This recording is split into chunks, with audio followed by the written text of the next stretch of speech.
Irene did as the girl said, and changed into another dress and apron before going to the kitchens to wash the blood from her clothes. Her hands were shaking so badly that it took longer than it should to wash the clothing, and by the time she was finished, the pale light of dawn was creeping through the kitchen window.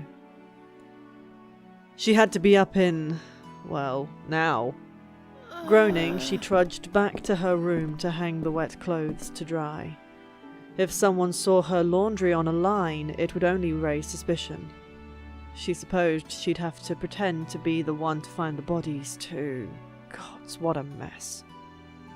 Wincing at the thought of a long day ahead of her, trying to make sense of the night she'd just had, Irene entered her room and softly shut the door. Even if she told someone, they probably wouldn't believe her. It wasn't until she was done hanging her clothes from the hooks embedded in the walls that she noticed the leather pouch on her bed, and a note pinned beneath it. She knew what was inside, could easily guess based on the lumps and edges. Her breath caught in her throat as she pulled out the note. There, in elegant, feminine handwriting, the girl had written, "For wherever you need to go, and then some. The world needs more healers." No name, no date. Staring at the paper, she could almost picture the girl's feral smile and the defiance in her eyes. This note, if anything, was a challenge, a dare. Hands shaking anew, Irene dumped out the contents of the pouch. The pile of gold coins shimmered, and Irene staggered back, collapsing into the rickety chair across from the bed. She blinked and blinked again. Not just gold, but also the brooch the girl had been wearing. Its massive ruby smouldering in the candlelight. A hand to her mouth, Irene stared at the door, at the ceiling, then back to the small fortune sitting on her bed. Stared and stared and stared. The gods had vanished, her mother had once claimed. But had they? Had it been some god who had visited her tonight, clothed in the skin of a battered young woman? Or had it merely been their distant whispers that prompted the stranger to walk down that alley?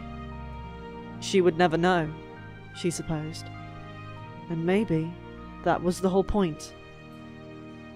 Gods or fate, or just pure coincidence and kindness. It was a gift. This was a gift. The world was waiting, wide open and hers for the taking. She could go to Antica, attend the Tour Kesmi, go anywhere she wished. If she dared. Irene smiled. An hour later, no one stopped Irene Towers as she walked out of the White Pig and never looked back.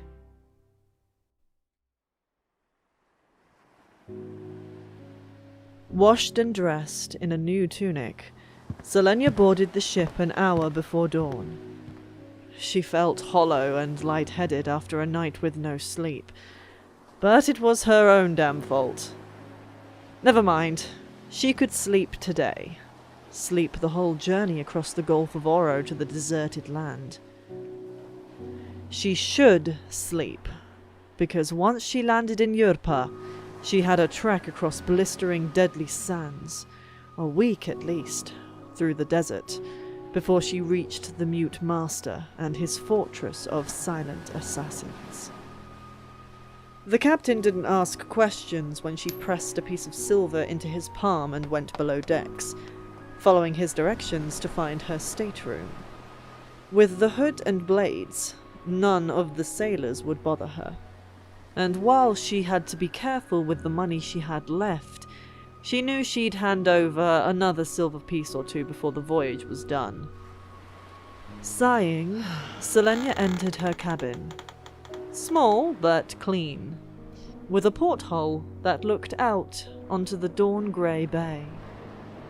She locked the door behind her and slumped onto the tiny bed.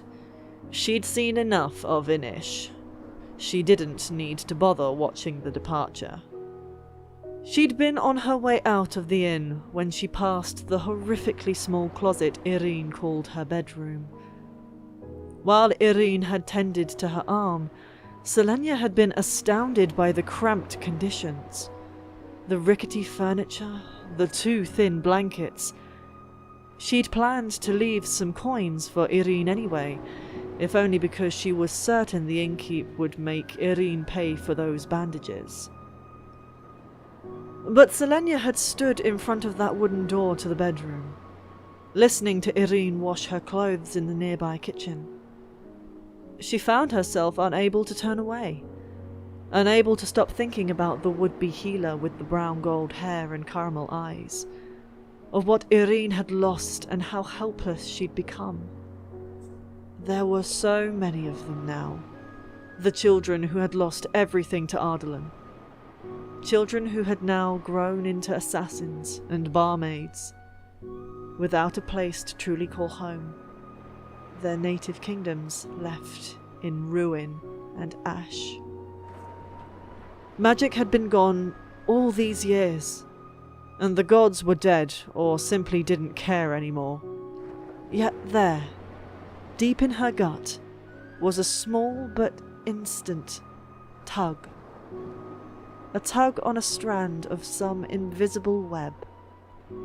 But Celaena decided to tug back, just to see how far and wide the reverberations would go. It took a matter of moments to write the note, and then stuff most of her gold pieces into the pouch.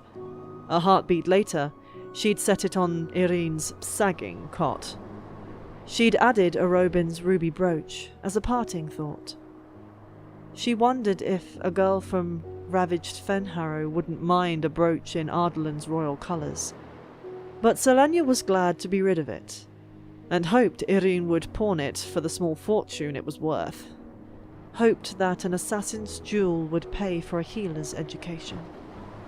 So maybe it was the gods at work. Maybe it was some force beyond them, beyond mortal comprehension. Or maybe it was just for what and who Celaena could never be. Irene was still washing her bloodied clothes in the kitchen when Celaena slipped out of her room and down the hall and left the white pig behind.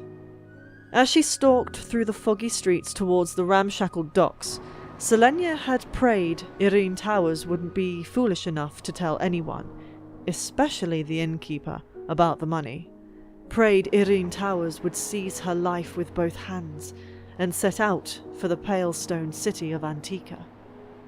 Prayed that somehow, years from now, Irene Towers would return to this continent and maybe, just maybe, heal their shattered world just a little bit. Smiling to herself in the confines of her cabin, Celaena settled into the bed, pulled her hood low over her eyes and crossed her ankles. By the time the ship set sail across the jade-green gulf, the assassin was fast asleep.